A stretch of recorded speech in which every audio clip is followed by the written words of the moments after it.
Hi, good morning, good afternoon, good evening in some parts of the world. Of course, we're here at Trilogix Institute, and I'm humbled and privileged because with me is one of our past students, which is none other than Mr. Fernan Gray.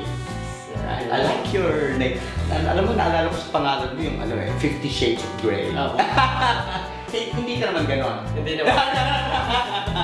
Anyway, so Fernan, what course did you take here in Trilogix? HVAC. HVAC. What is HVAC? Heating, ventilation, AC condition. Okay. Yung isa sa mga course nila na yung ba yung merong mga equipments na maraming equipments yung pinag-aaralan? Actually, more on actual kanina AC. Okay. Which is yung meron dito sa school. Right, okay. You know, for the ones who's not familiar, Trilogix is one of the school na especially pagdating sa automation at saka pagdating din sa mga equipments, meron sila dito isang room where you actually have the actual, you know? So, isa rin sa napag-aralan mo. So, how long did the course took, Fernando? It was like 14 weeks po. 14 weeks. So, in months, that is 3-4 months. 4 by 4, 16. Yes. Yes. Inabot ng 4 months. Okay. Now, before you took the course, ano yung ginagawa mo? Nagtatrabaho ka na ba? Kaya po kasi AC po yung kinuha ko kasi nagtatrabaho na po ako dito sa Dubai. Which Okay. is, AC rin. Okay. So, may konting idea na po ako sa AC kaya. Okay.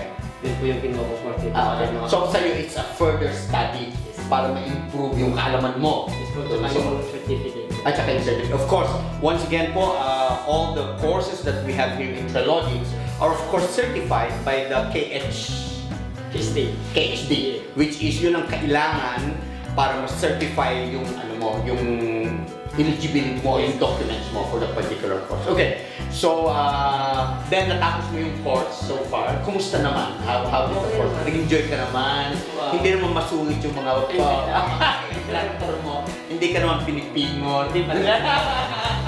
Okay, so it went well. Okay, nag-expand yung knowledge ko sa AC.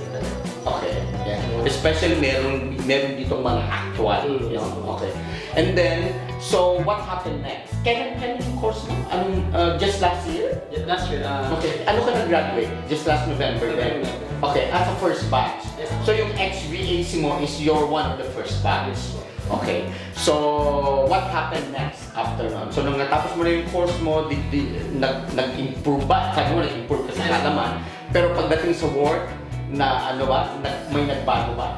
Actually, more on ako na po yung gumagawa sa pag may idea ako, which is, ang kasama ko is technician din. Okay. Mas napapadali yung trabaho namin kasi parehas na kami may alam. May alam. Unlike before, parang nag-assist ka lang. Okay. So, yung trabaho mo ngayon is as technician. Yung trabaho ko is driver assistant. Okay. AC. Okay. Then, nag-expand yung knowledge ko. Para na mapadali yung trabaho namin is kami na dalawa yung Dalawa na kayo gumagawa. Especially pag marami ng unit. So I'm sure maligaya yung employer mo after that. Sana.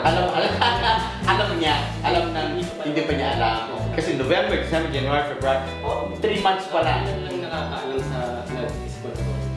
Tapos eventually, siyempre, yung visa mo maglalapse, you're going to go for another visa. At least this time, meron ka ng certificate. Yes po. Hindi ba? Para dun sa panibagong visa. And hopefully, baka makakita ka ng mas maganda pa rin work. Ayun nga rin.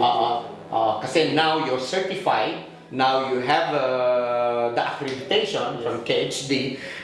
Of course, lahat yon because of Trilogix Institute. Yes, of course. Right? Okay. Now, dun sa mga estudyante natin o dun sa mga nanonood sa atin, would you like to invite them to take the course as well as you did? Yeah. Of course, I would like to invite all our audience, our who are working here in UAE to enroll here whatever he wants to, what course they want to take. Yeah. Kasi nakakatulong po talaga, hindi lang sa trabaho, magagamit po natin sa mga araw, especially HVAC.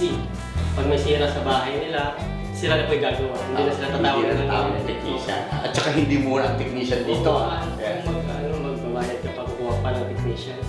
So, mas maganda pag may idea sila, Pag may They can konting do it sira, themselves. sila na mag-ano. Kasi ituturo naman dito ni Darren. Okay. Thank you very much, Fernan. It's really nice talking to you. And pag may sira ako sa bahay, since hindi pa ako nag-cook or tatawagin na.